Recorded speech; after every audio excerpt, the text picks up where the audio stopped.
বিঘার পর বিঘা চাষের জমি জলে ডুবে, চাষের জমিতেই ডুবে রয়েছে সবজি, কোথাও আবার জলের স্রোতে তলিয়ে গিয়েছে জমি। প্লাবন পরিস্থিতির জেরে দক্ষিণবঙ্গের বিস্তীর্ণ এলাকায় চাষের ব্যাপক ক্ষতি।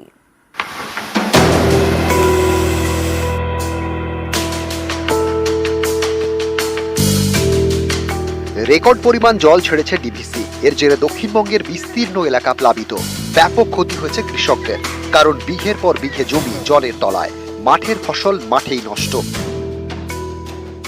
বেগুন, বরবটি, উচ্ছা, ভেড়ি, চিচিঙ্গা সব কি জলের তলায়? হ্যাঁ সব। পশ্চিম মেদিনীপুরের চন্দ্রকোনাতেও একই ছবি। বিঘের পর বিঘে জমির ধান নষ্ট।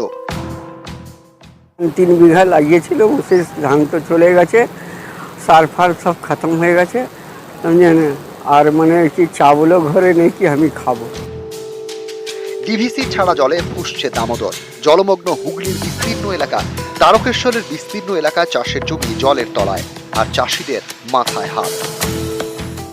এই শুরুটা হয়েছিল এবছর, বাজার ভালো ছিল, এই তো হঠাৎ করে বন্যা চলে এলো, এবার সব নষ্ট হয়ে গেল। প্রচুর ক্ষতি। আমার এই 6 কাঠা জমিতে আমি ফাল্গুন চৈত্র মাস পর্যন্ত বেগুনটা হতো, এটা হলে আমি মোটামুটি 70-80 হাজার টাকা বেগুন বেচতাম।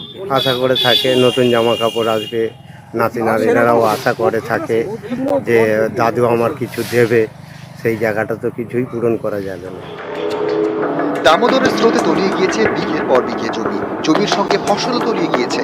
এ নিয়ে আতঙ্কে বাঁকুড়ার ইউদাসের কৃষকরা। বৃহস্পতিবার এই খবর দেখানো হয় নিউজ 18 বাংলায়। শনিবার ঘটনাস্থল ঘুরে দেখেন প্রশাসনিক আধিকারিকরা। নিউজ 18 বাংলা।